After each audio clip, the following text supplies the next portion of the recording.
I know many things, for I walk by night. I know many strange tales hidden in the hearts of men and women who have stepped into the shadows. Yes, I know the nameless terrors of which they dare not speak.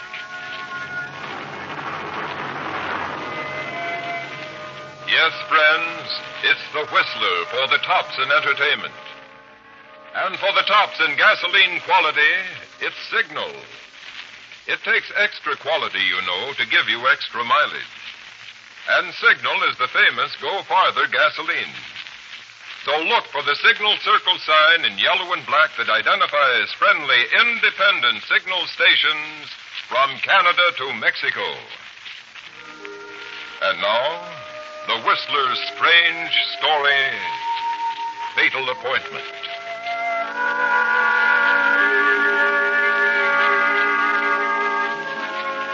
Lee Brand was a happy man.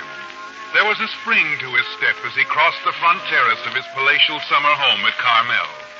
At the door, he paused and looked back over the vast estate, silently congratulating himself on the business deal he had just completed. It was the biggest thing that had ever happened to him.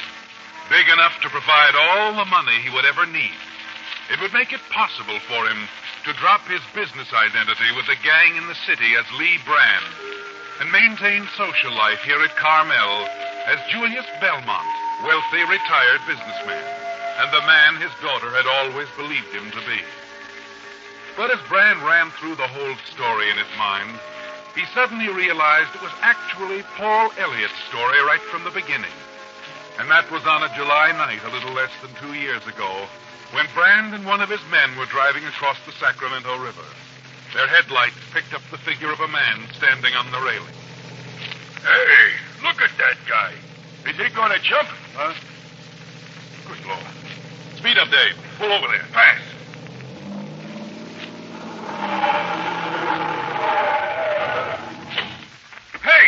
Hey, don't! Wait! He's waving at us. Yeah, maybe he isn't going... No, there he goes. No. That away was just goodbye. Guy must be screwy when he gets... Get going, Dave. Down the ramp to the river. We'll pull him out. What? Come on, hurry, hurry!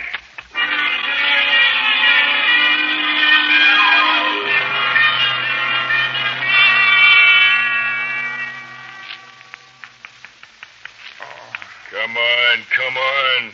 You're okay, buddy. What? Where am I? You're in my apartment. We pulled you out of the river. You decided to take a little swim, remember? Oh. Well, I guess I should thank you, gentlemen, for saving my life. It was his idea, not mine. His? The name's Lee Brand. Yours? Why, it's... Oh, what's the difference? It's Elliot. Paul Elliot. Any relation to the Elliots? Yes. The favorite son. The black sheep they always thought was so white. You weren't giving yourself much of a chance to change. Not that way. I wasn't looking for chances. I'm not a gambler, Mr. Brand. I wonder. Just how bad is it, Elliot? Anything a little time and money could mend? Look, you pulled me out back there. I said thanks, even though I don't appreciate it. But you don't look like Santa Claus, Mr. Brand. And your friend Listen, we can push you back in, brother. In fact, I think Never mind, Dave. What's there to hide, Elliot? Your life history would have been all over the front pages tomorrow. Yes, I suppose. Only when you get into a jam over $50,000 in funds that belong to your own family, you don't like to talk about it. No, that's why is it. Well, I asked you a question a moment ago. How much money, how much time? I mean, to get things straightened out. All the way. It's not that easy. Besides, what's the catch? No catch. You see, I am a gambler, Elliot. It's my business. And I've never seen a situation yet that I couldn't rescue something out of. Haven't you got any real property we could save? No stocks, bonds, insurance policies? Well, sure. I've got insurance, $250,000 worth.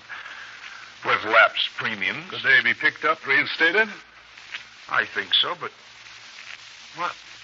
what are you going for, Brand? Your peace of mind, and mine, too. You said that, that with your own family it's different. You don't like what they might think of you. That's right. Well, maybe I can fix that for you, if you fix things for me. Huh? I told you I'm a gambler. Let me clear my life up, too, with one last big toss. Fix it so I can retire. I'm with you right up to the $64 question. How do we do it? The answer's worth more, Elliot. Say the full amount of that insurance, $250,000. You make me the beneficiary and tell the insurance company, if they get nosy, that I refinance your business. I don't follow you. Here, take my pen. Let's write it out. A little note. Make it clear. All set? Go ahead. Date this July 8th, 1948. But that's 2 years from now. That's right. You'll see. Well,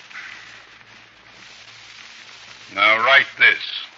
I, Paul Elliott, not acting under duress, am taking my life by my own hand. What? And Wait a minute. Keep writing. And that no living person should in any way be held responsible for my death. Sign it. Put it in an envelope. Give it to me. Oh, listen, this is your crazy. Our deal, Paul. Yours and mine. I give you $50,000, and you give me that suicide. But it's ridiculous. I'm all mixed up. I never heard of anything Maybe like... you haven't. But I've been thinking of a deal like this for years. But how can we make a deal like that? What if I changed my mind 2 years from now and wanted to live? Even I know the answer to that part. Right, David. Your mind would be made up for you. Right on schedule. How about it, Paul? $50,000. Tempted? I'll have to think. Give me some time. I'll call you. I think so. I'll wait up until you do.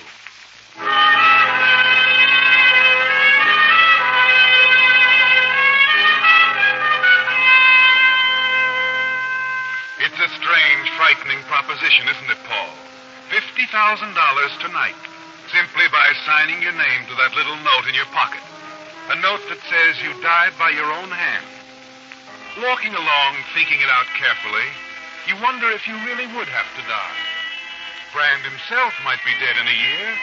A lot of things could happen before your own life fell due. You could straighten things out, Paul. You know you have the brains to get the business running again. You think you might find a way to outsmart Brand.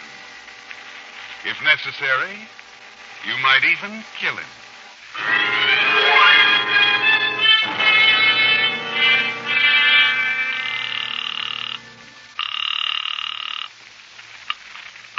Hello? Brand, this is Paul Elliott. I thought so. What about it, Paul? What have you decided? It's a deal. I'll sign the suicide note tonight.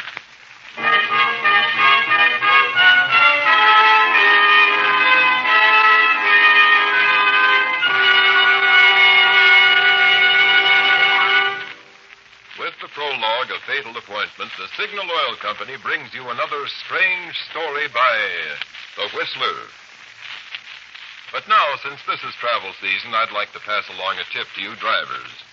Wherever you travel throughout the Pacific Coast states, from Canada to Mexico, you'll discover that Signal is known as the Go Farther gasoline. Now, naturally, we're mighty proud of that reputation, but even more so, we're proud of what makes Signal's famous mileage possible. The extra efficiency your motor gets from today's Signal gasoline, which also means more thrilling, knock-free power for your car. More driving pleasure for you. Yes, that's right. Performance is the result of the same features a gasoline must have to give you extra mileage. That's why Signal says your speedometer is the best yardstick of gasoline quality. So if you want to be sure you're choosing the gasoline that stops in quality, there are just two things to remember. One, in gasoline, it takes extra quality to go farther. And two, Signal is the famous Go Farther gasoline. Now, back to the Whistler.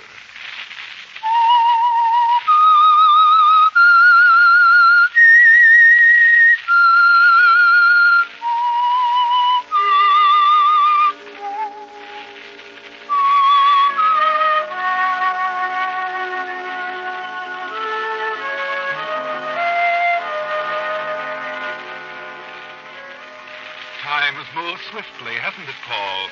Since the night you met Lee Brand. The night you tried to commit suicide and Brand pulled you out of the river. Yes, that night you made a bargain. You agreed to make Brand the beneficiary of your insurance policy in return for $50,000 to get you started again. And now Brand's backing has made it possible for the Paul Elliott Enterprises to rally surprisingly, surge ahead. And all your friends are talking about it, calling you the Miracle Man. Yes, Paul, it's different now. Not that every transaction has been completely honest, but you've been successful. And so busy you have practically forgotten your deal with Brand. At the office, it's always the same, working at a fever pitch. Yes? Hello, darling. Huh? Oh, Barbara, hello. Well, you almost didn't remember me. Oh, no, that's not true. I was busy, Barbara. You're always busy. If I get more than a few extra minutes with you lately, I'm lucky. Not as lucky as I am. What about tonight? Tonight?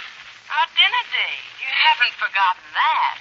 And the weekend party at the wedding? Oh, no, I haven't forgotten. And I do want to go, Barbara, and be with you, but... But you're not sure you can make either of them. Oh, that's right, darling. I hope you understand. I do.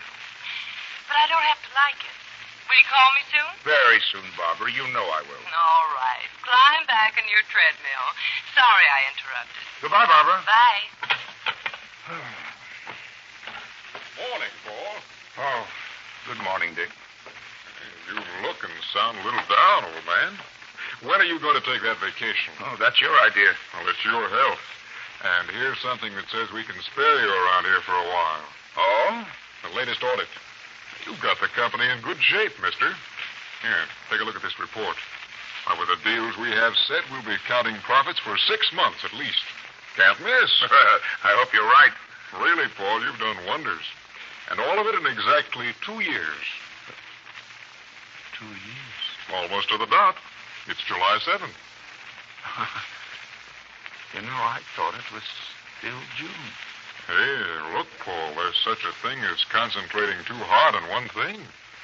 I still think that a vacation... Yes, I'm definitely going to take some time off, Dick, and right away. Say, are you feeling all right? Well, of course. Why, what's the matter?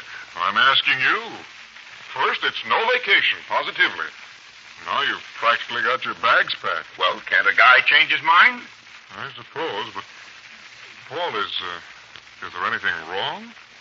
Anything I could help you with? Why, no, there's not a thing wrong, Dick. Not a thing in the world.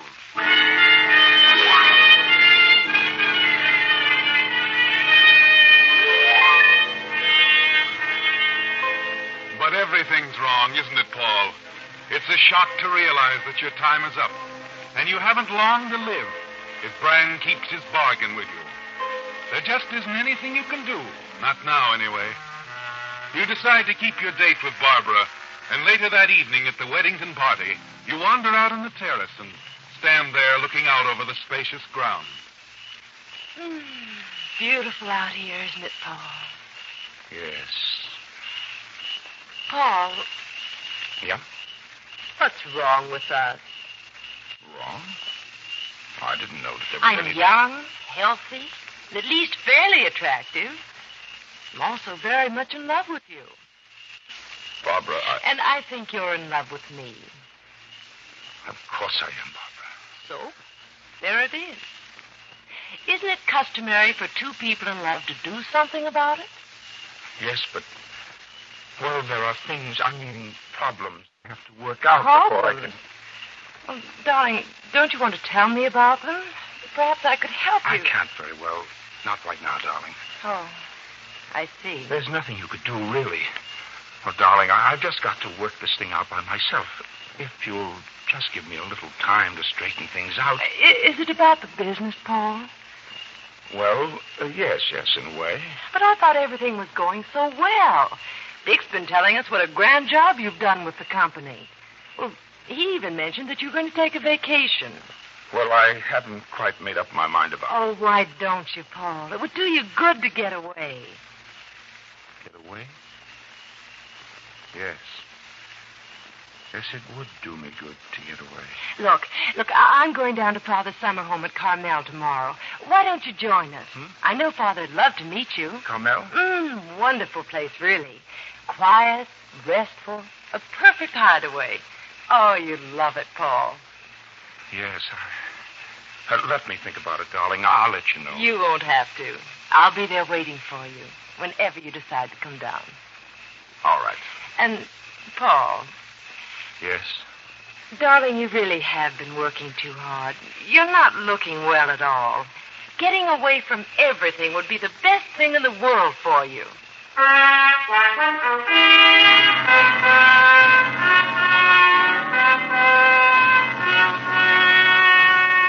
Barbara has given you an idea, hasn't she, Paul? Yes, you do need to get away. As far away from Lee Brand as possible. But Carmel isn't far enough, is it? Shanghai, Buenos Aires, perhaps. Yes, that's much better. And it's the only thing you can do. The next morning, you hurriedly pack a suitcase. And as you're about to phone for a taxi... Oh, yes? Mr. Elliott?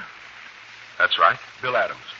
I'm with the Atlantic Life Insurance Company. Just making a routine check on your policy. My policy? Uh-huh. Why, is something wrong? No, nothing wrong. As I said, it's just a routine check. About the change of beneficiary you made a couple of years ago when you named Mr. Brand beneficiary of the full amount of $250,000. Well, what about it? At the time, you stated your reason for the change was that you're indebted to Mr. Brand in a business way. Well, yes, that's correct. Well, we understand your business is in excellent shape now. Thought perhaps you'd want to change the beneficiary again. Some member of the family, maybe. Oh. Come in, won't you, please? Of course.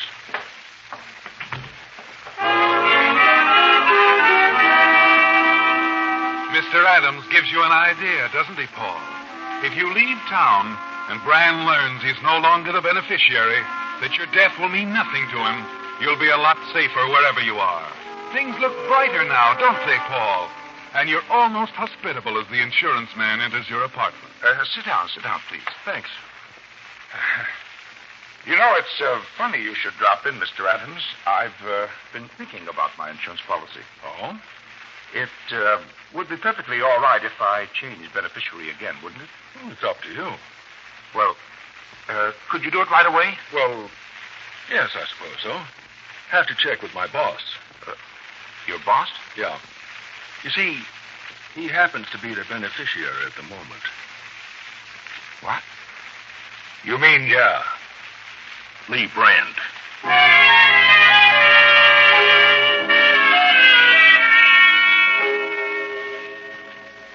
You realize now how useless it would be to try to change the insurance policy, don't you, Paul? And you realize, too, that running away is now out of the question. From now on, Brand will have you watched every minute. You're trapped. There seems to be no escape from Brand. And your date with death. But you're not going to give up, not just yet. There's Barbara. Somehow you feel she'll be able to help you. She's in love with you. She'll do anything for you, won't she, Paul?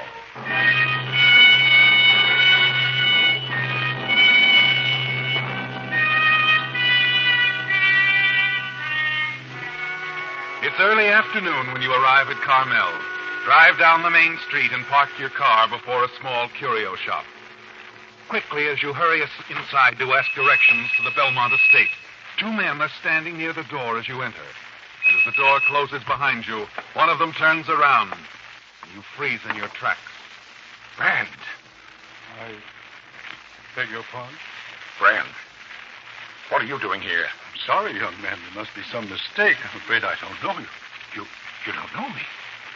Say, wait a minute. I don't understand. You'll excuse me. I'm quite busy. Mr. Tompkins, hold on to these bookends for me, will you? I'll pick them up in a day or so. Yes, sir, I'll do that. Will there be... No, thank you. Brand, wait. I want to talk to you. Was there something you wanted, young fella? Yes, that man. Who is he? Why, that's Mr. Belmont. Belmont. Julius Belmont. Lives out there at the beach. He and his daughter just drove up from the city today.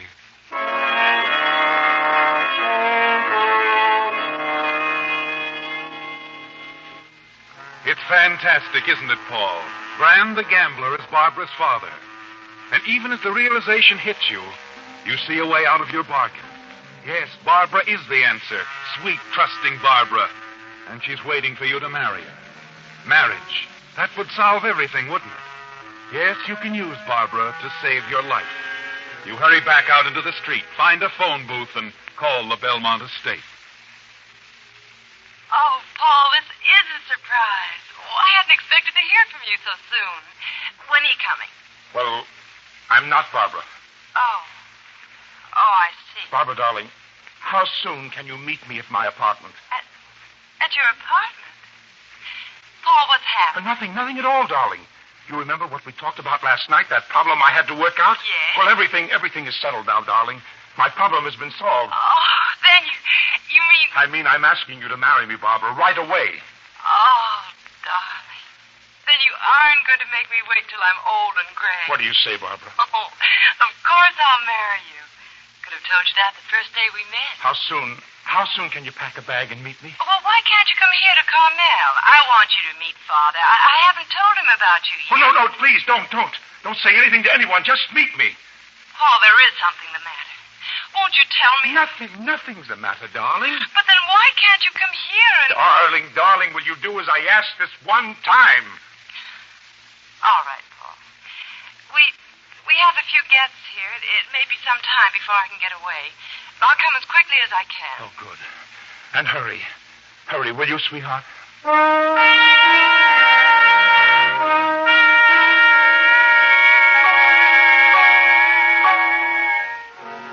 Yes, your problems are over now, aren't they, Paul? And you wonder what Brand, alias Mr. Julius Belmont, will say when he discovers that you've married his daughter. It'll be too late then for him to do anything, and you'll be freed. You hurry back to town to your apartment and wait for Barbara.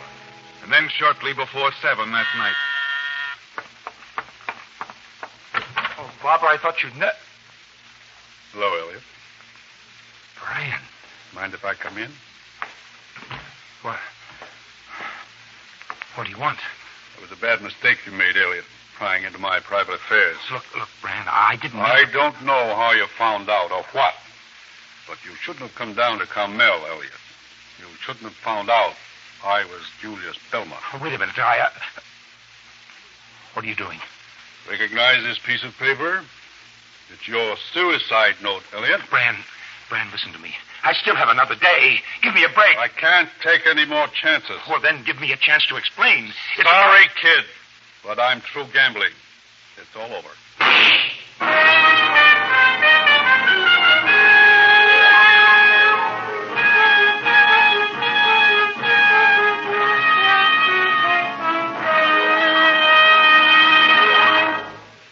The Whistler will return in just a moment with the strange ending to tonight's story. Meantime, since this is the season when so many of the most popular radio shows go off the air for the summer, I have tonight good news for you Whistler fans. The Signal Oil program, The Whistler, will continue to come to you throughout the summer without interruption. This makes the 5th consecutive year that Signal Oil Company has broadcast The Whistler for 52 weeks each year. What's more, if your vacation travel should take you into other Pacific Coast states, you can still enjoy your favorite mystery, because Signal Oil Company broadcasts The Whistler on 16 CBS stations throughout 5 Pacific Coast states. For the nearest Columbia station, wherever you happen to be, just consult the handy radio log in the new Signal road maps. which are yours for the asking at all signal stations. So this summer, when you want the tops in radio entertainment, we hope you'll continue to tune in The Whistler. And when you want the tops in gasoline quality, we hope you'll turn in to a signal service station and fill up with Signal, the famous Go Farther gasoline. And now, back to The Whistler.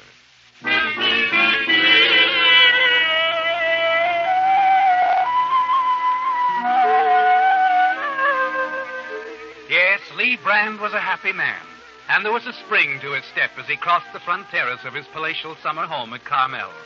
There was a smile on his face, the smile of a man who had just accomplished something worthwhile. It was over, the plan that had begun 2 years ago. Paul Elliott was lying dead in his apartment with that suicide note beside him. It would only be a formality now. Of course, there'd be an investigation, but with the note to back Brand up, it was only a matter of a few weeks until he received the insurance money. Enough so that he could leave the old life, forget himself as Brand, really begin to live as the man his daughter thought him to be. Julius Belmont, wealthy, retired businessman. In the study, Brand poured himself a drink, sat back and relaxed near the huge French windows overlooking the grounds.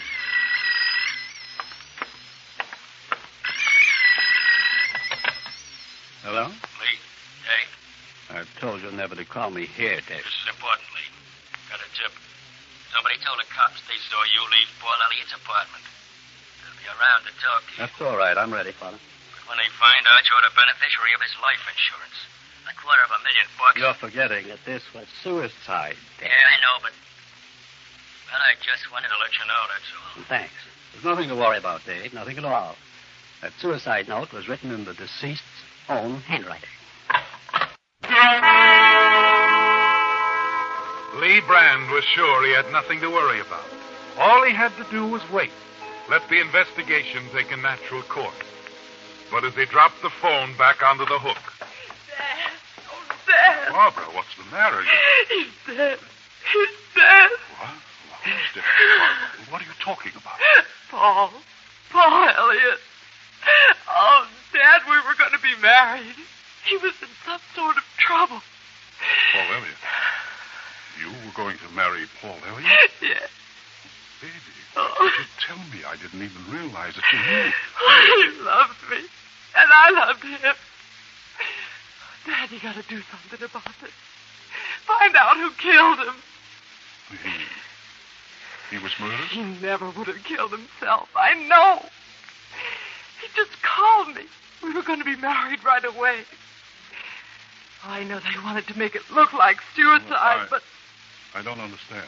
Whoever killed him left a note. A suicide note. The police might have believed it, but I didn't. And now they'll find the murderer. Barbara, what did you do? I burned it before the police got there. I burned the suicide note.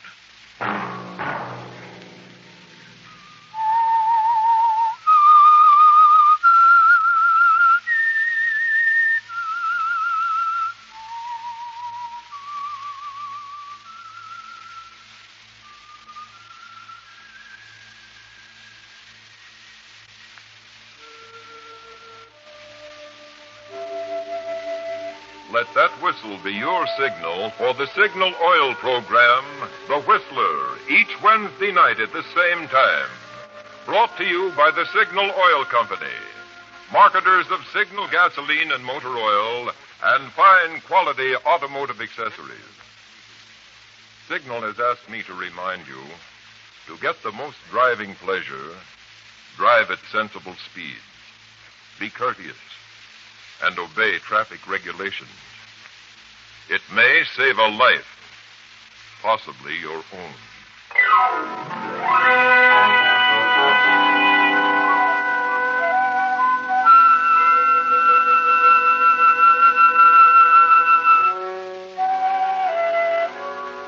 Featured in tonight's story were Wally Mayer, Herb Butterfield, and Doris Singleton. The Whistler was produced and directed by George W. Allen, with story by Phil McMurray and music by Wilbur Hatch. and was transmitted to our troops overseas by the Armed Forces Radio Service. Remember, at the same time next Wednesday, another strange tale by The Whistler. This is CBS, the Columbia Broadcasting System.